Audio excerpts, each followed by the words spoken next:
தேவனுக்கு பிரியமானவர்களே, என் ஆத்துமாக்குள் இப்போது ஒரு நெருப்பு எரிந்து கொண்டிருக்கின்றது. இது ஒரு பரிசுத்த பாரம், அணையாத வைராக்கியம்.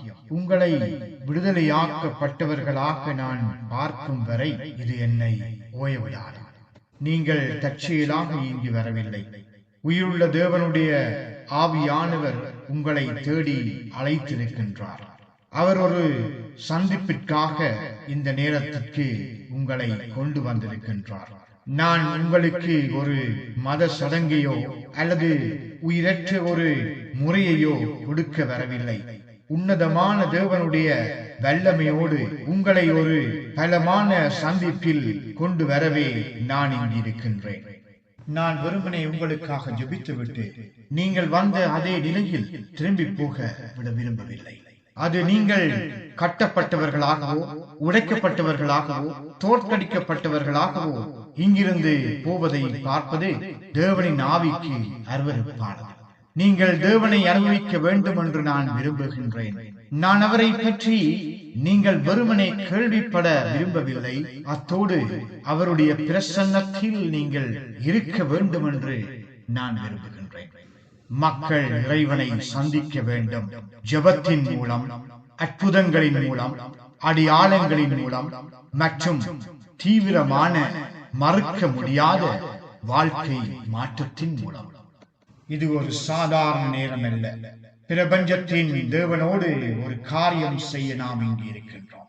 சிவந்த சமுத்திரத்தை பிளந்த அதே தேவன், மரித்த லாசருவை உயிரோடு எழுப்பின அதே தேவன் மற்றும் நேற்றும் இன்றும் என்றும் மாறாத அதே தேவன் இருக்கின்றார்.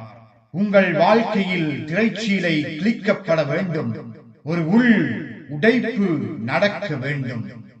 எமது ஜெபம் தாக்கத்தை ஏற்படுத்த பாதாளத்தின் அஸ்திவாரங்களையே அசைக்கும் சில காரியங்களை நாம் செய்ய போகின்றோம். முதலாவதாக நாம் வேத வசனங்களின் வழியாக போகின்றோம்.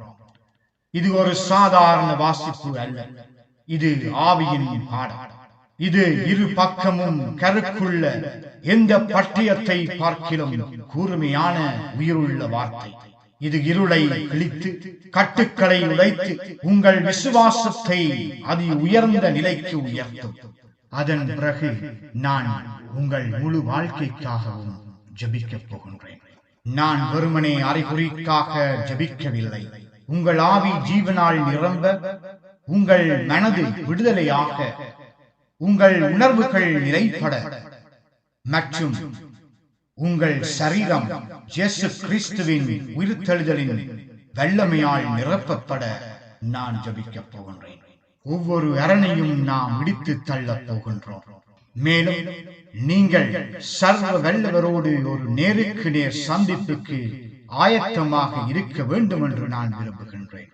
தோல்வியில் வாழ மறக்கும் விசுவாசிகளின் ஒரு சேனையை நாம் உருவாக்குவோம்.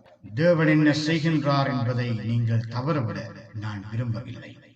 இப்போது நீங்கள் இந்த தேவ வசனத்தை கேட்க வேண்டும் என்று நான் விரும்புகின்றேன். இது கடந்த காலத்தின் கதை அல்ல. இது உங்கள் உடனடி எதிர்காலத்தின் தீர்க்க தரிசன படம். இது மாற்கு 11ஆம் அதிகாரம் 46 தொடக்கம் 52 வரை உள்ள வசனங்கள். இயேசு தம்முடைய சீடர்களோடும் பெரும் கூட்டத்தோடும் எரிகோவை விட்டு புறப்பட்ட போது திமேயுவின் மகனான பார்த்திமேயு என்னும் பார்வையற்ற பிச்சைக்காரன் வழியோரத்தில் உட்கார்ந்திருந்தான். இது உங்கள் சந்திப்பின் சாலை என்று உங்களுக்கு சொல்ல தேவனுடைய ஆவி இப்போது என் வழியாக செயல்படுவதை நான் உணர்கின்றேன். நீங்கள் வழியோரத்தில் உட்கார்ந்திருக்கின்றீர்கள். நீங்கள் வாழ்க்கையின் ஓரத்தில் இருக்கின்றீர்கள். மற்றவர்கள் தங்கள் சுகத்தை பெறுவதை, மற்றவர்கள் தங்கள் விடுதலையை பெறுவதை, மற்றவர்கள் முழு சந்தோஷத்தில் நடப்பதை நீங்கள் பார்த்து கொண்டிருக்கின்றீர்கள். அதே நேரத்தில் நீங்கள் சாதாரண தன்மையும் வேதனையும் நிறைந்த சேற்றில் சிக்கியிருந்தீர்கள். நீங்கள் நம்பிக்கை வைத்திருந்தீர்கள். ஆனால் நம்பிக்கை மட்டும் போதாது. நீங்கள் விரும்பிக் கொண்டிருந்தீர்கள். ஆனால் விருப்பம் மட்டும் வலிமையற்றது. என் முழு ஆவியோடும் நான் நம்புகின்றேன், நீங்கள் இங்கிருப்பது ஒரு தற்செயல் அல்ல. இது ஒரு தெய்வீக சந்திப்பு. தேவன் உண்மையாகவே உங்கள் வாழ்க்கையை என்றென்றும் மாற்றும் ஒன்றோடு உங்களை சந்திக்க விரும்புகின்றார். நீங்கள் காத்திருந்த தெய்வீக குறுக்கீடு இதுவே. வழியோரத்தில் உட்கார்ந்திருந்த காலம் முடிந்தது. இன்று இரட்சிப்பின் நாள், இன்று சுகமாகும் நாள். பாத்திமேயு அது நசரேத்து இயேசு என்று கேள்விப்பட்ட போது அவன் சத்தமிட்டு, தாவீதின் குமாரனாகிய இயேசுவே, எனக்கு இறங்கும் என்று சொல்லத் தொடங்கினான். எனக்கு இறங்கும், எனக்கு இறங்கும். உங்கள் ஆவியில் அந்த கூக்குரலை நீங்கள் கேட்க வேண்டும் என்று நான் விரும்புகின்றேன். இந்த மனிதன் குருடனாக இருந்தான், ஆனால் அவனுக்கு ஆவிக்குரிய பார்வை இருந்தது. கூட்டம் பார்க்க முடியாததை அவனால் பார்க்க முடிந்தது. புழுதியின் நடுவிலும் இரைச்சலின் நடுவிலும் அவன் ராஜாதி ராஜாவை அடையாளம் கண்டு கொண்டான். அவன் தன்னுடைய தேவையை குறித்து அமைதியாக இருக்கவில்லை. அவன் உட்கார்ந்து நாகரிகமாக யாராவது தன்னை கவனிப்பார்கள் என்று காத்திருக்கவில்லை. அவன் நிகழ்ச்சியை தடை செய்தான். அவன் ஊர்வலத்தை தடுத்தான். அவன் ஒரு கலவரத்தை உருவாக்கினான். ஏனென்றால் இது தன்னுடைய தருணம் என்று அவனுக்கு தெரியும். தேவனுக்கு பிரியமானவர்களே, நான் உங்களை கேட்க விரும்புகின்றேன். நீங்கள் எவ்வளவு காலமாக அமைதியாக துன்பப்பட்டுக் கொண்டிருக்கின்றீர்கள்? எவ்வளவு காலமாக வலியையும் வியாதியையும் மன நெருக்கடியையும் குடும்ப பிரச்சனையையும் மன வேதனையையும் தாங்கிக் கொண்டிருக்கின்றீர்கள்? பாத்திமேயு போல நாமும் நம்முடைய தேவைக்காக தேவனின் ஆவியை நோக்கி சத்தமாக கூப்பிட வேண்டும். கூட்டம் அமைதியாக இரு என்றாலும் இது நம்முடைய தருணம் என்றால் நாம் விடக்கூடாது. இன்று இரட்சிப்பின் நாள், இன்று சுகமாக்குதலின் நாள். உங்கள் உதடுகள் அமைதியாக இருக்கும் போது உங்களுக்குள்ளே நீங்கள் எவ்வளவு காலமாக கூப்பிட்டுக் கொண்டிருக்கின்றீர்கள்? இந்த அமைதி உங்களை கொன்று கொண்டிருக்கின்றது என்று நான் உங்களுக்கு சொல்லுகின்றேன். நீங்கள் உங்கள் வாயை திறந்து தேவ ஆவியானவரை நோக்கி சத்தமிட வேண்டும். நீங்கள் ஆவியினால் ஒரு சத்தத்தை உண்டாக்க வேண்டும். அப்போது அன்று இயேசுவின் மூலம் செயல்பட்ட தேவனின் ஆவியானவர் இன்றும் செயலாற்றுவார். திருத்தூதர்கள் பணி 10ஆம் அதிகாரம் 38ஆம் வசனத்திலே நாம் காண்கின்றோம், தேவன் பரிசுத்த ஆவியினாலும் வல்லமையினாலும் அவரை அபிஷேகம் பண்ணினார். அவர் நன்மை செய்கின்றவராயும் பிசாசின் வல்லமையில் அகப்பட்ட யாவரையும் குணமாக்குகிறவராயும் சுற்றித்திருந்தார் என்றும் 1 கொரிந்தியர் 12ஆம் அதிகாரம் 9ஆம் வசனத்திலே நாம் காண்கின்றோம், பரிசுத்த ஆவியின் வரங்களில் குணமாக்கும் வரங்கள் என்று ஒன்று இருக்கின்றது என்றும், யோவான் 14ஆம் அதிகாரம் 16 தொடக்கம் 17 வரையிலே இயேசு கூறுகின்றார், நான் பிதாவை வேண்டிக் கொள்வேன், அப்போது என்றென்றைக்கும் உங்களுடனே கூட இருக்கும்படி பரிசுத்த ஆவியை அவர் உங்களுக்கு தந்தருள்வார் என்றும் காண்கின்றோம். பெரும்பாலும் நாம் கூப்பிடுகின்றோம், ஆனால் ஒருவேளை நீங்கள் அதிகமாக கூப்பிட்டு நம்பிக்கை இழந்திருக்கலாம். ஒருவேளை உங்கள் தொண்டை வறண்டு இருக்கலாம். உங்கள் இருதயம் காயப்பட்டு தேவன் உங்களை அற்புதங்களால் சந்திக்க மாட்டார் என்ற பொய்யை நீங்கள் நம்ப ஆரம்பித்திருக்கலாம். உங்களுக்கு சுகமாவது சாத்தியமே இல்லை என்று சத்துரு இரவில் இருண்ட நேரங்களில் உங்களிடம் கிசுகிசுத்து சொல்லி இருப்பான். ரொம்ப லேட் ஆயிடுச்சு, தேவன் உன்னை கைவிட்டு விட்டார், நீ விதிவிலக்கானவன், அவர் மறந்து விட்ட ஒரே ஆள் நீதான் என்று சொல்லி இருப்பான்.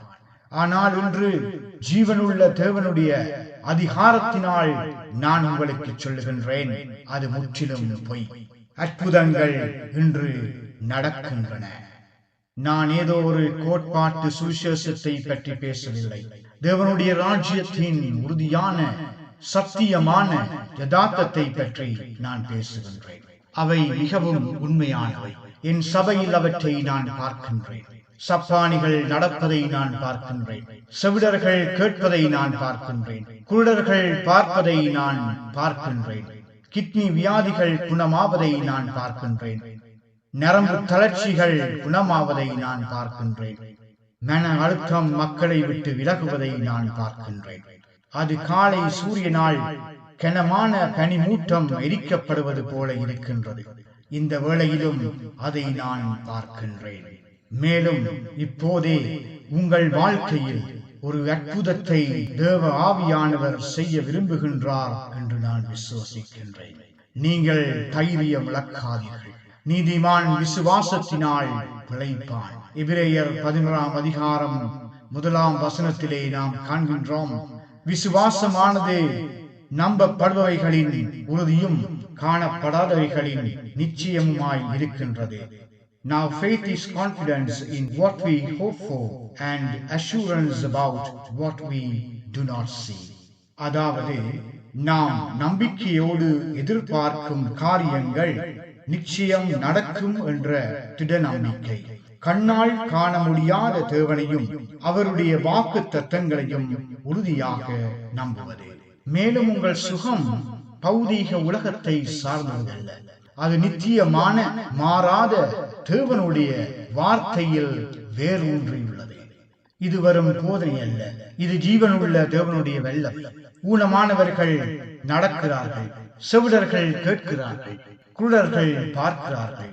ஆம் தேவனே, நான் பெற்றுக்கொள்கிறேன். ஆம் ஆண்டவரே, நான் விசுவசிக்கின்றேன். ஆம் ஆண்டவரே, உம்முடைய வார்த்தையில் நிலைத்து நிற்கின்றேன், அவற்றிற்காக நன்றி என்று கூறுங்கள். இவ்வாறு கூறுவது ஆவிக்குரிய யுத்தத்தின் ஆயுதம். நீங்கள் உங்கள் முன்னேற்றத்திற்கு ஆயத்தமாக இருக்கின்றீர்கள் என்று பரலோகத்திற்கு தெரியப்படுத்துங்கள். அற்புதங்களுக்காக போராடும் விசுவாசிகளின் சமூகத்தில் சேருங்கள். உங்கள் சாட்சி வரும் வழியில் இருக்கின்றது. வேதத்தில் சொல்லப்பட்டிருக்கின்றது, அநேகர் அவனை அதட்டி பேசாமல் இருக்கும்படி சொன்னார்கள், ஆனால் அவன் அதிகமாய் தாவீதின் குமாரனே, எனக்கு இரங்கும் என்று சத்தமிட்டான் என்று. பாத்திமேயு போல கூட்டம் அமைதியாக இரு என்று சொன்னாலும் நீங்கள் அதிகமாக கூப்பிட வேண்டும்.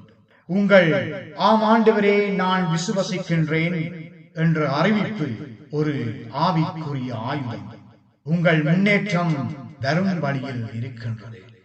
கூட்டம் அவனை அமைதியாக்க முயற்சித்தது. மதம் அவனை அமைதியாக்க முயற்சித்தது.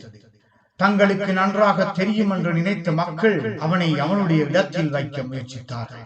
அவர்கள் சொன்னார்கள், அமைதியாக இரு, பிச்சைக்காரா, ஆண்டவரை தொந்தரவு செய்யாதே, நீ அவ்வளவு முக்கியமானவன் அல்ல என்று.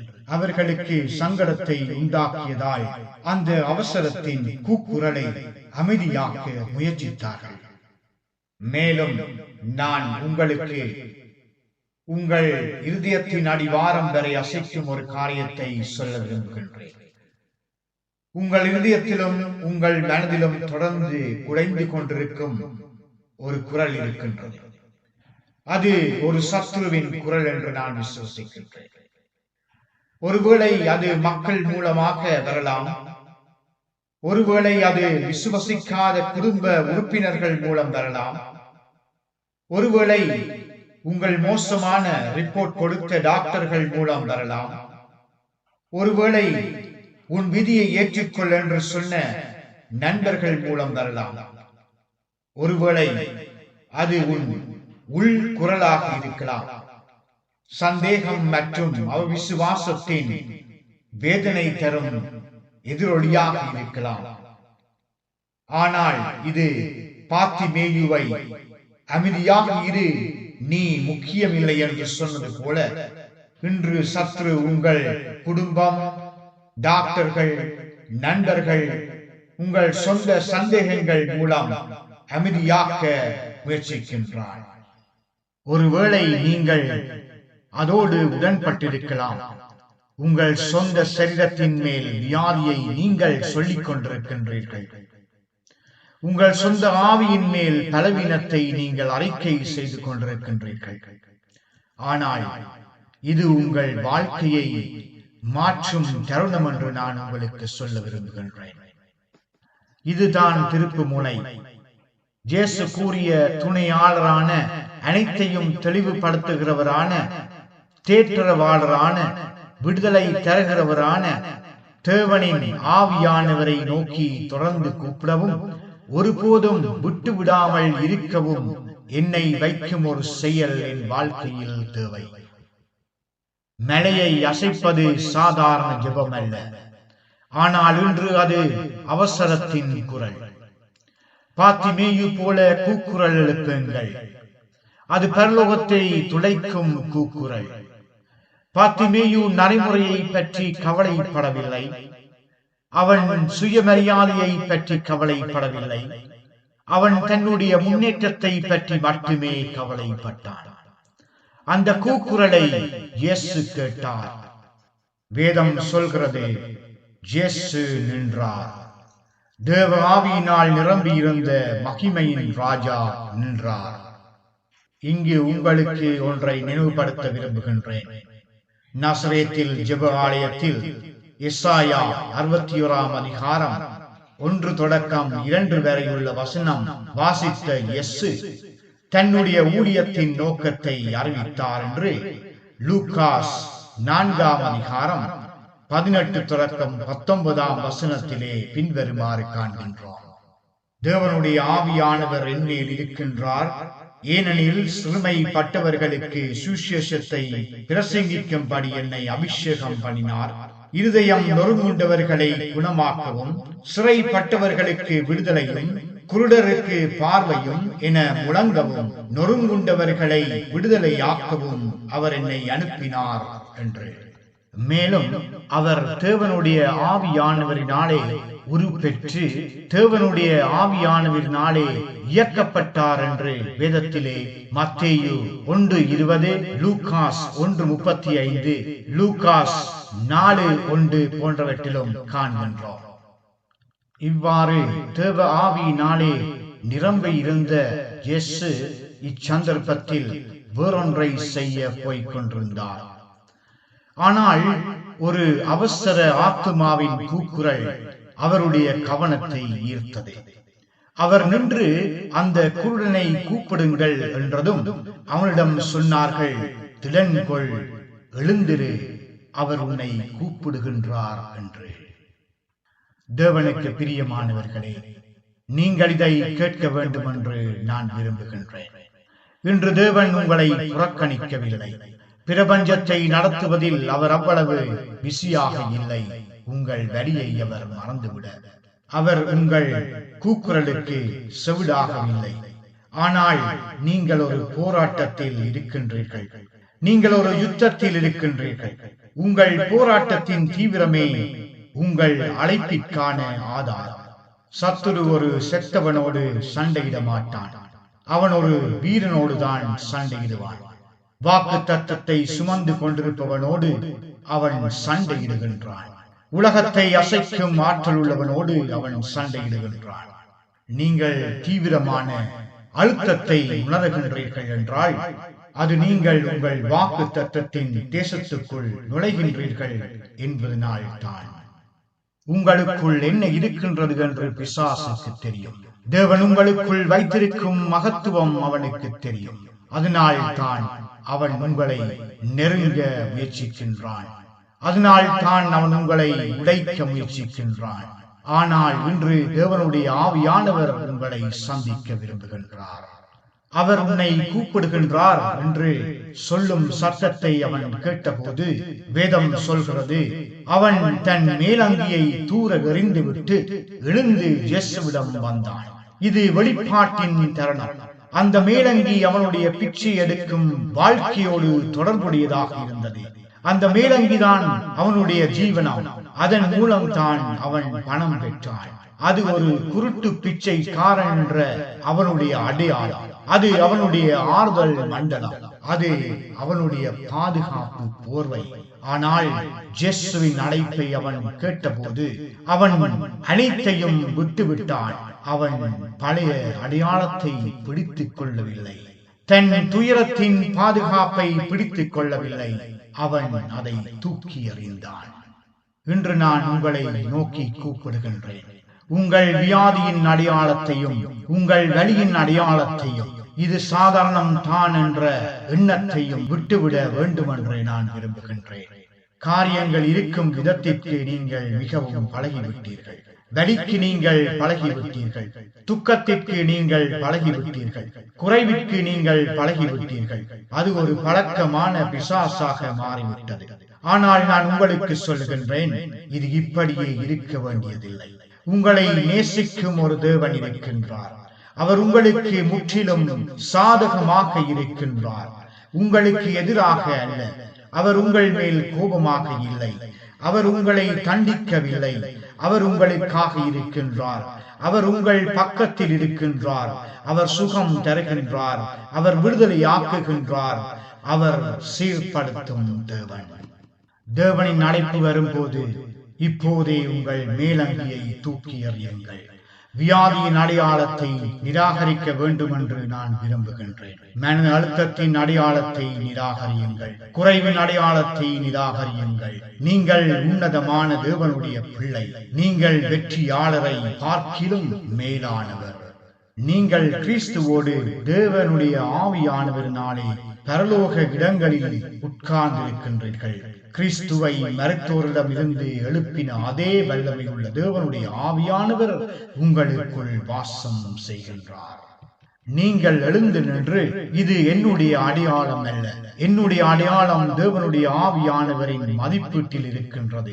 நான் சுகமானவன், நான் பூர்ணமானவன், நான் சுயாதீனமானவன், நான் விடுதலையாக்கப்பட்டவன், நான் ஆசீர்வதிக்கப்பட்டவன், நான் நேசிக்கப்பட்டவன், நான் தெரிந்து கொள்ளப்பட்டவன், நான் அபிஷேகம் பெற்றவன் என்று அறிவிக்க வேண்டும் என நான் விரும்புகின்றேன். நான் உங்களுக்காக ஜெபிக்க விரும்புகின்றேன். நீங்கள் உற்சாகப்படுத்தப்பட வேண்டும் என்று நான் விரும்புகின்றேன். உங்கள் விசுவாசம் இப்போதே பற்றி எரிகின்றது. நீங்கள் எங்கு இருக்கின்றீர்களோ அங்கு காற்று தேவனுடைய பிரசன்னத்தால் நிரம்பி இருக்கின்றது. அது மின்சாரம் போல இருக்கின்றது. அது ஆவிக்குரிய உலகத்தில் ஒரு புயல் உருவாக்குவது போல இருக்கின்றது. அது இப்போது உங்கள் வாழ்க்கையின் மேல் வீசப் போகின்றது. நீங்கள் இப்போதே கூட சுகமாக்கப்படலாம். அறிகுறிகள் என்ன சொல்லுகின்றது என்பது முக்கியமல்ல. டாக்டர்கள் என்ன சொன்னார்கள் என்பது முக்கியமல்ல. எவ்வளவு காலமாக இது உங்களுக்குள் இருக்கின்றது என்பது முக்கியமல்ல. தேவனுடைய கிருபையின் மேல் நேரம் ஓடவில்லை. அவர் நித்திய நாட்கள் உள்ளவர் மற்றும் அவர் காலத்திற்கு கட்டுப்பட்டவர் அல்ல. அவர் வியாதிக்கு கட்டுப்பட்டவர் அல்ல. அவர் வைத்திய சாஸ்திரத்தின் சட்டங்களுக்கு கட்டுப்பட்டவர் அல்ல. அவரே அந்த சட்டத்தின் சிருஷ்டிகர்த்தா. அவர் தம் பிள்ளைகளுக்காக தம் விருப்பப்படி அவற்றை வளைக்க முடியும். எனவே ஜெபிப்போம். தேவனின் ஆவியானவர் என்ன செய்கின்றார் என்று பார்ப்போம். விடாமல் போராடுவோம். பிசாசை ஓடிப்போக கட்டளையிடுவோம். தேவனின் ஆவியானவரே, இயேசு வாக்களித்த பரிசுத்த ஆவியானவரே, எங்கும் நிறைந்திருப்பவரே, நீர் எங்களை சுகமாக்குவராக விடுதலையாக்குவராக இருக்கின்றீர் என்பதற்காக நன்றி. நீரே எங்கள் எல்லா வியாதிகளையும் சுகமாக்கும் தேவன். நீரே எங்கள் எல்லா அக்கிரமங்களையும் மன்னிக்கும் தேவன். நீரே அழிவிலிருந்து எங்கள் ஜீவனை மீட்டெடுக்கும் தேவன். சுகத்தையும் ஜீவனையும் காணும்படி வியாதி மற்றும் நோயின் மேல் எங்களுக்கு அதிகாரம் இருக்கின்றது என்று நீர் சொல்லி இருக்கின்றீர். மேலும் பரிசுத்த ஆவியானவரே, அது அதிகாரம் அசைக்கப்படுவதில்லை. அது காற்றோடு மாறுவதில்லை. அது காலத்தோடு குறைவதில்லை. அது எங்களோடு நிலைத்திருக்கின்றது. அது எங்கள் நெற்றியில் எழுதப்பட்டிருக்கின்றது. அது எங்கள் ஆவியின் மேல் முத்திரையிடப்பட்டிருக்கின்றது. தேவனின் அதிகாரத்தை நாங்கள் எங்கள் எலும்புகளில் சுமக்கின்றோம்.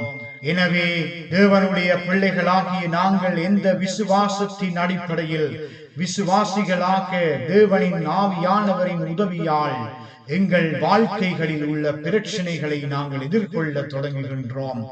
நாங்கள் பயத்தில் ஒடுங்க போவதில்லை. நாங்கள் வலிமையோடு எழும்புகின்றோம். நாங்கள் அவற்றின் மேல் அதிகாரம் எடுக்கின்றோம். எதிரியிடம் நேருக்கு நேர் பேசி அவன் தோற்கடிக்கப்பட்ட எதிரி என்று நாங்கள் சொல்லுகின்றோம். இப்போதே உங்கள் சரீரத்தை வேதனைப்படுத்தும், உங்கள் மனதை வேதனைப்படுத்தும் பாதிக்கப்பட்ட ஆவியின் மேலும் தேவனின் ஆவியானவரின் வல்லமை நிரம்புவதாக. புற்றுநோய், மூட்டுவலி, சர்க்கரை நோய், இருதய நோய் யாவற்றின் மேலும் தேவனுடைய ஆவி இறங்குவதாக. உங்களை ஆட்கொண்டிருக்கும் கலக்கம், பயம், பலவீனத்தின் மேலும் தேவனின் ஆவியானவரின் வல்லமை நிரம்புவதாக. யோவான் 14ஆம் அதிகாரம் 12ஆம் வசனத்திலே இயேசு கூறுகின்றார், நான் சொல்கின்றேன், என்னை விசுவசிக்கின்றவன் நான் செய்கின்ற காரியங்களை தானும் செய்வான், இவைகளை பார்க்கிலும் பெரிய காரியங்களை செய்வான், ஏனென்றால் நான் என் பிதாவினிடத்திற்கு போகின்றேன் என்றும் யோவான் 14ஆம் அதிகாரம் 16 தொடக்கம் 17ஆம் வசனத்திலே இயேசு கூறுகின்றார், நான் பிதாவை வேண்டிக் கொள்ளுவேன், அப்பொழுது என்றென்றைக்கும் உங்களுடனே கூட இருக்கும்படிக்கு சத்திய ஆவியாகிய வேறொரு தேற்றரவாளரை அவர் உங்களுக்கு தந்தருளுவார். உலகம் அந்த சத்திய ஆவியை அறியாதபடியினாலே அதை ஏற்றுக்கொள்ள மாட்டாது.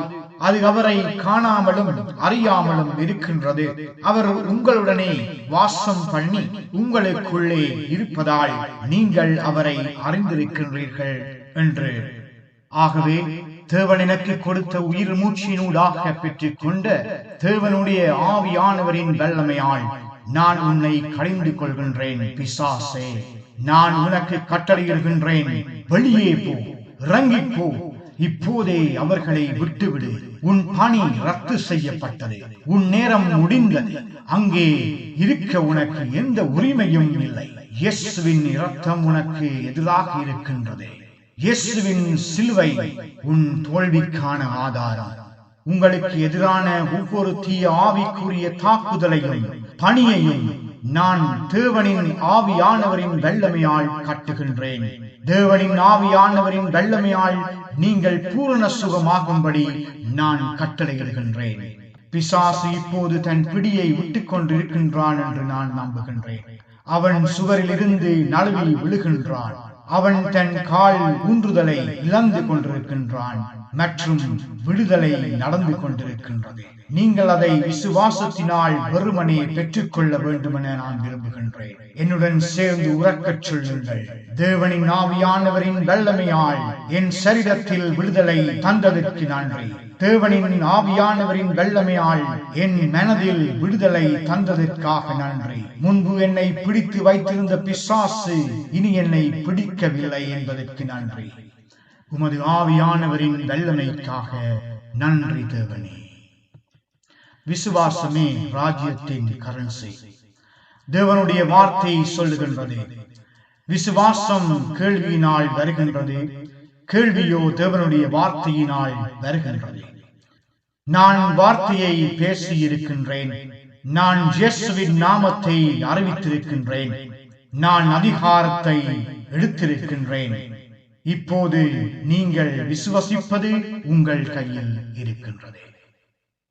விசுவாசத்தோடு செயல்படும் ஒரு வார்த்தை எல்லாவற்றையும் மாற்றும். அதை நான் 1000 முறை பார்த்திருக்கின்றேன். கேளாத காதுகள் திறக்க நான் பார்த்திருக்கின்றேன். புற்றுநோய் கரைவதை நான் பார்த்திருக்கின்றேன். நான் சப்பானிகள் நடப்பதை பார்த்திருக்கின்றேன். உடைந்த இருதயங்கள் சீர்படுவதை நான் பார்த்திருக்கின்றேன். நான் கொலைகாரன் மன்னிக்கப்படுவதை பார்த்திருக்கின்றேன். குடிவரியர்கள் விடுதலையாவதை நான் பார்த்திருக்கின்றேன். மிகவும் ஆழமான பாவம் என்று எதுவும் இல்லை. மிகவும் பலமான வியாதி என்று எதுவும் இல்லை. மிகவும் பிடிவாதமான பிசாசு என்று எதுவும் இல்லை. தேவனின் ஆவியானவரின் வல்லமை எல்லாவற்றிற்கும் மேலானது. அது பிசாசுகளை நடுங்க வைக்கும், அது பாதாளத்தை அசைக்கும், அது எலும்புகளுக்கு சுகம் கொண்டு வரும். நீங்கள் அதை விசுவசித்தால் நீங்கள் தேவனுடைய மகிமையை காண்பீர்கள். பரிசுத்த ஆவியே, தேவனின் ஆவியானவரே, நான் பேசுகின்றேன், உங்களை விடுதலையாக்குகின்றேன், நீர் கிரியை செய்கின்றீர் என்பதற்காக நன்றி. பிசாசு தங்கியிருந்த ஒவ்வொரு இடைவெளியையும் ஒவ்வொரு வெற்றிடத்தையும் தேவனின் ஆவியானவரின் பிரசன்னத்தாலும் சமாதானத்தாலும் நிரப்ப வேண்டும் என்று நான் ஜெபிக்கின்றேன்.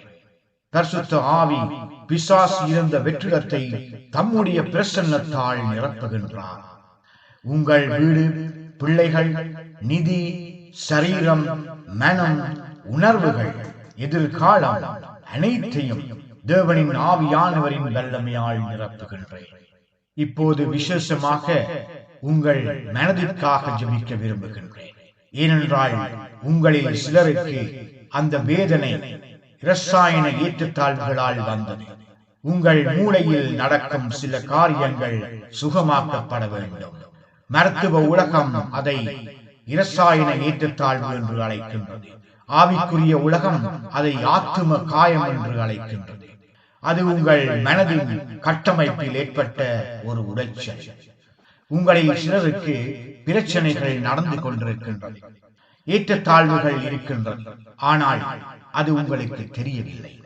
சில நடத்தைகள் வெறுமனே நடந்து கொண்டிருக்கின்றன. கோபம் திடீரென்று பற்றி எரிகின்றது, சோகம் உள்ளே குடியேறுகின்றது, பயம் உங்களை செயலிழக்க வைக்கின்றது, குழப்பம் உங்கள் தீர்மானத்தை மறைக்கின்றது. மேலும் நடக்க வேண்டிய ஒரு சுகமாக்குதல் இருக்கின்றது என்பதை நீங்கள் உணரவில்லை. நான் இப்படித்தான் என்று நீங்கள் நினைக்கின்றீர்கள். ஆனால் நான் உங்களுக்கு சொல்கின்றேன், இது ஒரு ஆவிக்குரிய தாக்குதல். அது உங்கள் மனதிற்கு எதிரான ஒரு முற்றுகை. உங்கள் மனதை அவன் கட்டுப்படுத்த முடிந்தால் அவன் உங்கள் முழு வாழ்க்கையிலும் கட்டுப்படுத்த முடியும் என்று பிசாசுக்கு தெரியும். அதனால் தான் அவன் தற்கொலை எண்ணங்களோடு வருகின்றான். அதனால் தான் சந்தேக எண்ணங்களோடு அவன் வருகின்றான். அதனால் தான் அவன் பய எண்ணங்களோடு வருகின்றான். அதனால் தான் அவன் காம எண்ணங்களோடு வருகின்றான். அதனால் தான் அவன் பொறாமை எண்ணங்களோடு வருகின்றான். அதனால் தான் அவன் கசப்பான எண்ணங்களோடு வருகின்றான். அவன் உங்கள் வாழ்க்கையின் ஊற்றை கலங்கடிக்க விரும்புகின்றான். ஆனால் இன்று உங்களுக்கு ஒரு நற்செய்தி இருக்கின்றது. மனம் சுகமாக்கப்பட முடியும், மனம் சீர்படுத்தப்பட முடியும், மனம் புதுப்பிக்கப்பட முடியும். தேவனுடைய வார்த்தை சொல்லுகின்றது, உங்கள் மனம் புதிதாகும் போது உங்கள் வாழ்க்கையே மறுரூபமாகின்றது. இது ஒரு அற்புத பரிமாற்றம், இது ஒரு தெய்வீக பரிமாற்றம். நீங்கள் தாக்குதலுக்கு உள்ளாகி இருக்கின்றீர்கள். மேலும் இன்று நாம் அந்த முற்றுகையை உடைக்கப் போகின்றோம். தேவனை அறிகின்ற அறிவுக்கு விரோதமாக எழும்பும் ஒவ்வொரு வார்த்தையையும் நாம் தகர்த்து போடுவோம். மனதிற்காக ஜெபிப்பது மிகவும் முக்கியம். ஏனென்றால் உங்களுக்கு தேவை என்று நீங்கள் தெரியாமல் இருக்கும் ஒரு காரியம் தேவன் செய்ய முடியும். நாம் ஜெபிக்கும் போது, ஆண்டவரே, இந்த வார்த்தைகளை கேட்கும் அனைவருடைய மனம், சித்தம், உணர்வுகளுக்காகவும் நன்றி கூறுகின்றேன். நீர் எங்களுக்கு பயமுள்ள ஆவியை கொடுக்கவில்லை, வல்லமை, அன்பு, தெளிவு, புத்தியுள்ள ஆவியை கொடுத்திருக்கின்றீர்.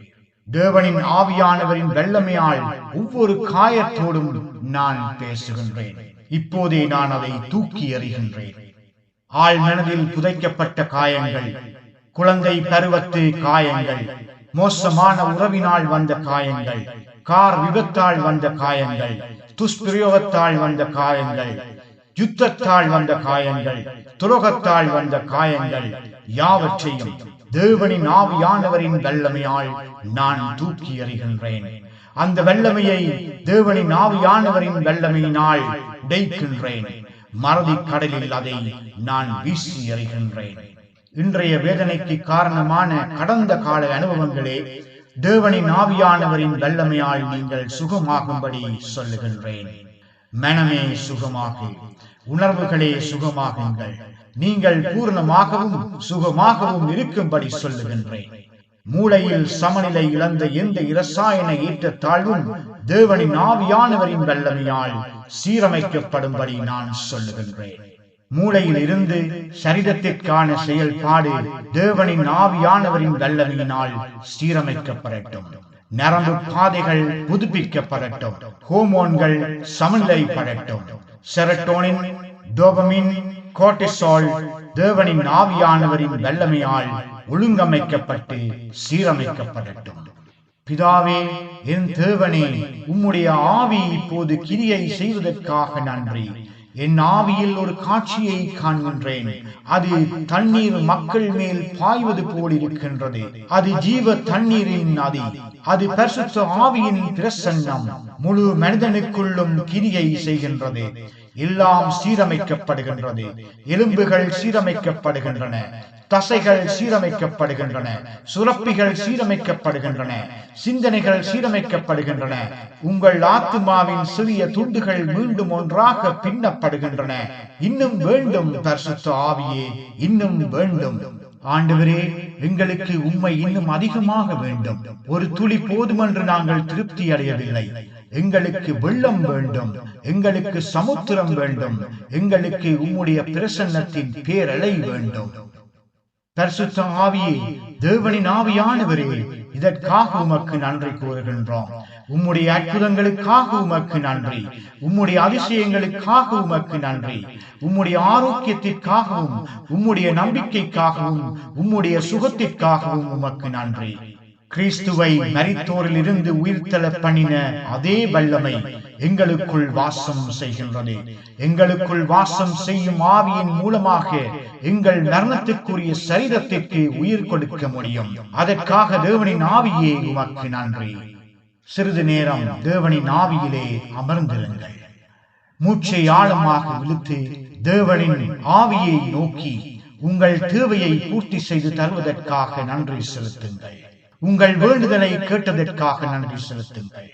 மூச்சை வெளிவிடும் போது உங்கள் உடலில் இருந்து அசுத்தம், தடைகள், உங்கள் பிரச்சனைகளுக்கு ஏதுவான காரணிகள் தேவனின் ஆவியினால் சுத்திகரிக்கப்பட்டு வெளியேற்றப்படுவதை விசுவசியுங்கள். அந்த மகிமையில் மூழ்குங்கள். எல்லா புத்திக்கும் மேலான தேவ சமாதானம் உங்கள் இருதயத்தையும் மனதையும் காக்கட்டும். தேவ ஆவியின் சுகமாக்கும் ஆனந்த தைலம் ஊற்றப்படட்டும். பாரத்தின் ஆவிக்கு பதிலாக துதியின் உடை மாற்றப்படட்டும். அந்த பாரம் விலகுவதை உணருங்கள். சுமை இறங்குவதை உணருங்கள். அமர்ந்து மகிமையில் மூழ்கி தேவ சமாதானத்தை அனுபவியுங்கள். சங்கிலிகள் அறந்து விழுவதை உணருங்கள். நீங்கள் விடுதலையாக்கப்பட்டுக் கொண்டிருக்கின்றீர்கள். நீங்கள் பூரணமாக்கப்பட்டுக் கொண்டிருக்கின்றீர்கள். இது தேவனுடைய தயவின் கிருபையின் நாள். இது உங்களை தேவன் சந்திக்கும் நாள். இப்போது உங்கள் சரீரத்திற்காக ஜெபிக்க விரும்புகின்றேன். சுகமாக்குதலுக்காக ஜெபிக்க விரும்புகின்றேன். இது எதிர்கொள்ளும் நேரம். இது நேருக்கு நேர் மோதும் நேரம். சத்துரு உங்கள் சரீரத்தை பிடித்துக் கொண்டிருந்தான். ஆனால் அவன் இப்போது தன் பிடியை இழந்து போகின்றான். இது எதிர்கொள்ளும் நேரம். உன் சரீரத்தின் மீது பிசாசின் பிடி என்று உடைகின்றது. மேலும் தேவனின் ஆவியானவரின் வல்லமை மீண்டும் நடக்கும் என்று நான் விசுவசிக்கின்றேன். ஏனென்றால் அவர் நேற்றும் இன்றும் என்றும் மாறாதவர். அவர் மாறுவதில்லை. அவருடைய வல்லமை குறைவதில்லை. அவருடைய கிருபை தீர்வதில்லை. மேலும் அவர் உன்னை நேசிக்கின்றார். அவர் உன்னை நித்திய அன்போடு நேசிக்கின்றார். அவர் உன்னை அவ்வளவு அதிகமாக நேசிக்கின்றார். அதனால் தான் தம்முடைய உள்ளங்கைகளில் உன் பெயரை பொறித்திருக்கின்றார். அதனால் தான் நித்தியத்தில் உனக்காக ஒரு இடத்தை ஆயத்தப்படுத்துகின்றார். அதனால் தான் இப்போதே உன்னை சுகமாக்க விரும்புகின்றார். ஆகவே தேவனின் ஆவியானவரே, உமது அற்புதங்களுக்காக நன்றி. தேவ ஆவியினால் உனக்கு ஆரோக்கியத்தை பேசுகின்றேன். தேவ ஆவியினால் உன் சரீரத்தோடு பேசுகின்றேன். சுகமாக. நான் உயிரணுக்களோடு பேசுகின்றேன். சுகமாகுங்கள். நான் திசுக்களோடு பேசுகின்றேன். சுகமாகுங்கள். நான் உறுப்புகளோடு பேசுகின்றேன். சுகமாகுங்கள். நான் எலும்புகளோடு பேசுகின்றேன். சுகமாகுங்கள். நான் இரத்தத்தோடு பேசுகின்றேன். சுத்திகரிக்கப்படட்டும். மூட்டுகளே விடுதலையாகுங்கள் என்று நான் பேசுகின்றேன். தசைகளே தளப்படுங்கள் என்று நான் பேசுகின்றேன். நான் நுரையீரல்களே ஆழமாக சுவாசியுங்கள் என்று பேசுகின்றேன். இருதயமே தளமாக துடி என்று பேசுகின்றேன். கல்லீரலே சீர்படு என்று பேசுகின்றேன். நான் சிறுநீர்களே நச்சுக்கள் கழுவுங்கள் என்று பேசுகின்றேன். சிறுநீரகங்களே நச்சுக்களை கழுவுங்கள் என்று பேசுகின்றேன். நோய் எதிர்ப்பு மண்டலமே எழுந்து யுத்தம் செய் என்று பேசுகின்றேன். வேதனையே, வியாதியே, நோயே, தேவனின் ஆவியானவரின் வல்லமையால் போ. இப்போதே உச்சம் தலை முதல் உள்ளம் கால் வரை சுகமாகு. நான் கேட்கவில்லை, கட்டளையிடுகின்றேன். சரீரமே, நீ சரியாக செயல்படாத இடங்களில் தேவனின் ஆவியானவரின் வல்லமையால் இயல்பாக செயல்பட ஆரம்பி. தேவனின் ஆவியானவரின் வல்லமையால் உன்மேல் நான் அதிகாரம் எடுக்கின்றேன். மேலும் தேவனின் ஆவியானவரின் வல்லமையால் இப்போதே சுகமாகு என்று சொல்லுகின்றேன்.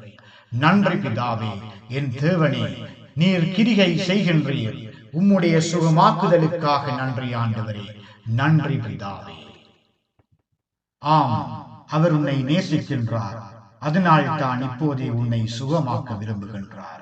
நீர் கிரிகை செய்கின்றீர் என்பதற்காக நன்றி பிதாவே. தேவனுடைய வார்த்தையோடு உங்கள் சரீரம் இணைந்து வரும்படி நான் கட்டளையிடுகின்றேன். வேதம் சொல்கின்றது, அவருடைய தழும்புகளால் நீங்கள் சுகமானீர்கள். இறந்த காலம் அது முடிந்தது, அது நிறைவேறியது. அது ஒரு சட்டப்படியான உண்மை. நீங்கள் சுகமாக முயற்சிக்கவில்லை. நீங்கள் ஏற்கனவே வாங்கப்பட்ட சுகத்தை பெற்றுக் கொண்டீர்கள். ஏற்கனவே உங்களுடையதாக இருந்ததை நீங்கள் சொந்தமாக்கிக் கொள்கிறீர்கள். அது உங்கள் சுதந்திரம், அது உங்கள் பிறப்புரிமை. நீங்கள் ராஜாவின் பிள்ளைகள். நீங்கள் கிறிஸ்துவுடன் கூட்டு சுதந்திர ராஜ்யத்தில் உங்கள் உரிமைகள் இருக்கின்றன. தேவனின் ஆவியானவரின் வல்லமையை நீங்கள் பயன்படுத்தலாம். ஆகவே சத்தியத்திற்கு உங்கள் சரீரம் பதிலளிக்கும்படி நான் கட்டளையிடுகின்றேன். உங்கள் புற்றுநோய் செல்கள் சாகும்படி நான் கட்டளையிடுகின்றேன். உங்கள் கட்டிகள் சுருங்கும்படி நான் கட்டளையிடுகின்றேன். உங்கள் வேதனை மறைந்து போகும்படி நான் கட்டளையிடுகின்றேன். உங்கள் மனச்சோர்வு நீங்கும்படி நான் கட்டளையிடுகின்றேன். உங்கள் நுரையீரல்கள் சுத்தமாக இருக்கும்படி நான் கட்டளையிடுகின்றேன். உங்கள் தமனிகள் திறக்கும்படி நான் கட்டளையிடுகின்றேன். உங்கள் கணியம் இன்சுலின் உற்பத்தி செய்யும்படி நான் கட்டளையிடுகின்றேன். உங்கள் மூளை சுகமாகும்படி நான் கட்டளையிடுகின்றேன். உங்கள் எலும்புகள் ஒன்றாக இணையும்படி நான் கட்டளையிடுகின்றேன். உங்கள் தசைகள் பலப்படும்படி நான் கட்டளையிடுகின்றேன். நான் கட்டளையிடுகின்றேன், உங்கள் இருதயம் நிலையாக இருக்கட்டும். உங்கள் செரிமானம் சீராகட்டும். உங்கள் கண்கள் தெளிவாக பார்க்கட்டும். உங்கள் காதுகள் தெளிவாக கேட்கட்டும். உங்கள் குரல் நான்கள் வேலை செய்யட்டும். உங்கள் கை கால்கள் அசையும்படி நான் கட்டளையிடுகின்றேன். உங்கள் கால்கள் நடக்கும்படி நான் கட்டளையிடுகின்றேன். உங்கள் முதுகு நேராகும்படி நான் கட்டளையிடுகின்றேன். உங்கள் கழுத்து விடுதலையாகும்படி நான் கட்டளையிடுகின்றேன்.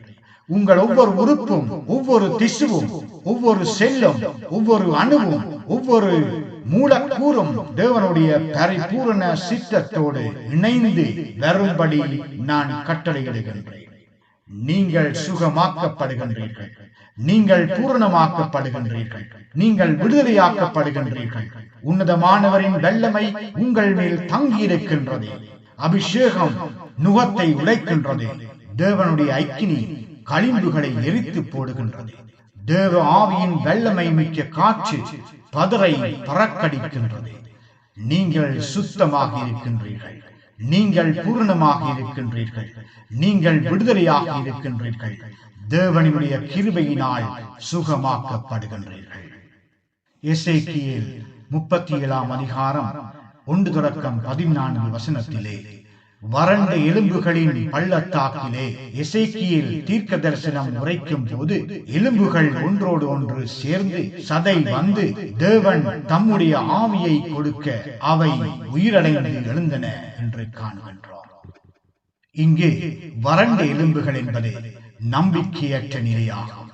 ஜனங்கள் ஆவிக்குரிய ரீதியிலும் உடல் ரீதியிலும் செத்து போன மாதிரி உணர்ந்தார்கள். தேவனுடைய வார்த்தையும் தேவனுடைய ஆவியும் சேர்ந்து உயிர் கொடுக்கின்றன. எசேக்கியேல் தீர்க்க தரிசனம் உரைக்கும் போது தேவன் தம்முடைய ஆவியை ஊதினார். அப்போதுதான் அவர்கள் உயிரடைந்தார்கள் என்று காண்கின்றோம். மேலும் எசேக்கியேல் 37 அதிகாரத்திலே நாம் காண்கின்றோம், தேவன் சொன்னார், நான் உங்கள் கல்லறைகளை திறந்து என் ஆவியை உங்களுக்குள் வைப்பேன், நீங்கள் பிழைப்பீர்கள் என்று. நாம் எவ்வளவு உடைந்து வறண்டு நம்பிக்கையற்றிருந்தாலும் தேவனுடைய வார்த்தையும் பரிசுத்த ஆவியும், அதாவது தேவனுடைய ஆவியும் நம்மேல் வரும்போது நாம் மறுபடியும் உயிர் பெற்று எழுந்து நிற்போம். இப்போது நீங்கள் ஒன்று செய்ய வேண்டும் என்று நான் விரும்புகின்றேன். நீங்கள் இந்த நிமிடத்தில் தேவன் உங்களுக்காக என்ன செய்கின்றார் என்பதை பார்க்க வேண்டும் என்று நான் விரும்புகின்றேன். இது மிகவும் முக்கியம். சுகமாகுதல் நடக்கின்றது என்பதை நீங்கள் அறிந்து கொள்ளும் வழி இதுதான். யாக்கோப்பு 2:17 சொல்லுகின்றது, விசுவாசம் கிரியை இல்லாமல் செத்தது என்று. உங்கள் செயல்களினால் உங்கள் விசுவாசத்தை எனக்கு காட்டுங்கள். இப்போது எழுந்திருங்கள், ஒரு அடி எடுத்து வையுங்கள். உங்கள் கையை அசையுங்கள், உங்கள் தலையை அசையுங்கள். தேவன் இந்த நிமிடத்திலே உங்களுக்காக என்ன செய்திருக்கின்றார் என்பதை பரிசோதியுங்கள். ஆழமாக மூச்சு விடுங்கள். முன்பு விரைப்பாக இருந்த அந்த முழங்கால்களை மடக்கி பாருங்கள். முன்பு மங்களாக இருந்த அந்த கண்களால் பார்க்க முயற்சியுங்கள். முன்பு அடைபட்டிருந்த அந்த காதால் கேட்க முயற்சி செய்யுங்கள். அதை சோதித்து பாருங்கள், நிரூபியுங்கள். தேவன் கிரியை செய்திருப்பதை நீங்கள் காண்பீர்கள். வேதனை போய்விட்டதை நீங்கள் காண்பீர்கள். விரைப்பு போய்விட்டதை நீங்கள் காண்பீர்கள். மூட்டுவலி விலகியதை நீங்கள் காண்பீர்கள். மூடுபனி விலகி இருப்பதை நீங்கள் காண்பீர்கள். கவலை மறைந்து போயிருப்பதை நீங்கள் காண்பீர்கள். மனச்சோர்வு உடைந்திருப்பதை நீங்கள் காண்பீர்கள். அடிமைத்தனத்தின் பிடி தளர்ந்திருப்பதை நீங்கள் காண்பீர்கள். பயம் மறைந்து போயிருப்பதை நீங்கள் காண்பீர்கள். துக்கம் சந்தோஷமாக மாறியிருப்பதை நீங்கள் காண்பீர்கள். புலம்பல் நடனமாக மாறியிருப்பதை நீங்கள் காண்பீர்கள். பாரம் இலகுவாக மாறியிருப்பதை நீங்கள் காண்பீர்கள். குழப்பம் தெளிவாக மாறியிருப்பதை நீங்கள் காண்பீர்கள். தேவனின் ஆவியை சுவைத்து பாருங்கள். அவர் எவ்வளவு நல்லவர் என்பதை நீங்கள் காண்பீர்கள். உங்கள் பலவீனம் பலத்தால் மாற்றப்பட்டிருப்பதை நீங்கள் காண்பீர்கள். வியாதி ஆரோக்கியத்தால் மாற்றப்பட்டிருப்பதை நீங்கள் காண்பீர்கள். அந்த வல்லமை உங்களை தொட்ட போது எப்படி இருந்தது என்று எனக்கு சொல்லுங்கள். தேவன் உங்கள் வாழ்க்கையில் செய்த நன்மைகளை பிறருக்கு அறியப்படுத்தும் நேரம் இது. உங்கள் சாட்சி வெறும் கதை அல்ல, இது பிசாசை தோற்கடித்த ஆயுதம். பரலோகத்தின் தேவன் உண்மையானவர் என்பதற்கும் அவர் நல்லவர் என்பதற்கும் இது ஒரு நினைவூட்டலாக இருக்கட்டும். நாங்கள் மதத்தை செய்யவில்லை, நாங்கள் தேவ உறவை செய்கின்றோம். நாங்கள் சடங்கை செய்யவில்லை, நாங்கள் எழுப்புதலை செய்கின்றோம். நாங்கள் பாரம்பரியத்தை செய்யவில்லை, நாங்கள் மறுரூபத்தை செய்கின்றோம். மேலும் அது மக்களுக்கு வெற்றியை கொண்டு வருகின்றது என்று நான் விசுவசிக்கின்றேன். அது சிறைப்பட்டவர்களுக்கு விடுதலையை கொண்டு வருகின்றது. அது குருடருக்கு பார்வையை கொண்டு வருகின்றது. அது வியாதிப்பட்டவர்களுக்கு சுகத்தை கொண்டு வருகின்றது. அது நம்பிக்கையற்றவர்களுக்கு நம்பிக்கையை கொண்டு வருகின்றது. அது மனச்சோர்வடைந்தவர்களுக்கு சந்தோஷத்தை கொண்டு வருகின்றது. அது கவலைப்படுபவர்களுக்கு சமாதானத்தை கொண்டு வருகின்றது. அது ஏழைகளுக்கு பரிபூர்ணத்தை கொண்டு வருகின்றது. அது தவறி போன பிள்ளைகளை வீட்டுக்கு கொண்டு வருகின்றது. அது தெய்வீக தொடர்புகளை கொண்டு வருகின்றது. ஆகவே உங்கள் வாழ்க்கை வியத்தகு விதமாக மாறும் என்று நான் பந்தயம் கட்டுகின்றேன். ஒருவேளை என்று நான் சொல்லவில்லை, நிச்சயமாக மாறும் என்று சொல்லுகின்றேன். அது தீவிரமாக இருக்கும், அது வல்லமையாக இருக்கும், அது மறுக்க முடியாததாக இருக்கும். நீங்கள் இந்த நிமிடத்தை திரும்பி பார்த்து இதுதான் திருப்பு முனை என்று சொல்வீர்கள். அப்போதுதான் என் வாழ்க்கை மாறியது என்று சொல்வீர்கள். தேவன் உங்கள் முழு வாழ்க்கையையும் தொட வேண்டும் என்று நான் விரும்புகின்றேன். கடவுள் உங்களுக்காக அற்புதமான ஒன்றை செய்ய போகின்றார் என்று நான் விசுவசிக்கின்றேன். தேவன் உங்களை ஆசீர்வதிப்பாராக. தேவன் உங்களை காப்பாற்றுவாராக. தேவன் உங்களை சுகமாக்குவாராக. தேவன் உங்களை விடுதலையாக்குவாராக. தேவன் உங்களை நிரப்புவாராக. தேவன் உங்களை பயன்படுத்துவாராக. நீங்கள் ஆசீர்வதிக்கப்பட்டவர்கள், மிகவும் தயவு பெற்றவர்கள், வெற்றியுள்ளவர்கள் என்று நான் அறிவிக்கின்றேன். நீங்கள் பூர்ண ஜெயம் கொள்பவர்கள், உன்னதமானவரின் பிள்ளைகள், தெய்வீக ஆரோக்கியத்தில் நடக்கின்றீர்கள் என்று நான் அறிவிக்கின்றேன். நீங்கள் தெய்வீக பரிபூர்ணத்தில், தெய்வீக ஞானத்தில், தெய்வீக பாதுகாப்பில், தெய்வீக தயவில், தெய்வீக நோக்கத்தில் நடக்கின்றீர்கள் என்றும் தேவன் உங்களுக்காக வைத்திருக்கின்ற விதியை நீங்கள் நிறைவேற்றுவீர்கள் என்றும் நான் அறிவிக்கின்றேன். நான் அறிவிக்கின்றேன், நீங்கள் உங்கள் தலைமுறைக்கு ஒரு ஆசீர்வாதமாக இருப்பீர்கள் என்றும், அவருடைய வல்லமைக்கு நீங்கள் ஒரு சாட்சியாக இருப்பீர்கள் என்றும், நீங்கள் அவருடைய மகிமையின் பாத்திரமாக இருப்பீர்கள் என்றும், அவருடைய பிரசன்னத்தை சுமப்பவர்களாக இருப்பீர்கள் என்றும் நான் உங்களுக்கு அறிவிக்கின்றேன். நான் அறிவிக்கின்றேன், நீங்கள் ஒரு உலகத்தை மாற்றுபவராக இருப்பீர்கள் என்றும், வரலாற்றை உருவாக்குவராக இருப்பீர்கள் என்றும், நீங்கள் ஒரு அற்புதத்தை செய்பவராக இருப்பீர்கள் என்றும் நான் அறிவிக்கின்றேன். நீங்கள் ஒரு ராஜ்யத்தை கட்டுபவராக இருப்பீர்கள் என்றும், நீங்கள் ஒரு ஆத்தும ஆதாயக்காரராக இருப்பீர்கள் என்றும், நீங்கள் ஒரு ஜெப வீரராக இருப்பீர்கள் என்றும், நீங்கள் ஒரு துதிக்காரராக இருப்பீர்கள் என்றும், நீங்கள் ஒரு மகிமையின் பிரதிபலிப்பாக இருப்பீர்கள் என்றும், நீங்கள் கிறிஸ்து இயேசுவின் உண்மையான போதனைகளையும் மதிப்பீடுகளையும் அறிந்து வாழும் இயேசுவின் பிரதிநிதியாக இருப்பீர்கள் என்றும் அறிவிக்கின்றேன். சமாதானத்தோடு செல்லுங்கள், வல்லமையோடு செல்லுங்கள், ஜெபத்தோடு செல்லுங்கள். மேலும் நீங்கள் முன்பு இருந்தபடி திரும்பி போக துணியாதீர்கள். நீங்கள் ஒரு புது சிருஷ்டி, பழையவைகள் கடந்து போய்விட்டன, இதோ எல்லாம் புதிதாகிவிட்டது. அதில் நடவுங்கள், அதில் வாழுங்கள், அதில் சந்தோஷப்படுங்கள். பிரபஞ்சத்தின் சிருஷ்டி கர்த்தாவை தன்னகத்தே உணர்ந்து வாழுங்கள். 2 கொரிந்தியர் 5:7 சொல்லுவதற்கிணங்க, நாங்கள் கண்ணுக்கு தெரிகிறதுனாலே அல்ல, விசுவாசத்தினாலே நடப்போமாக. Let's walk by faith, not by sight. Amen. Amen. Amen.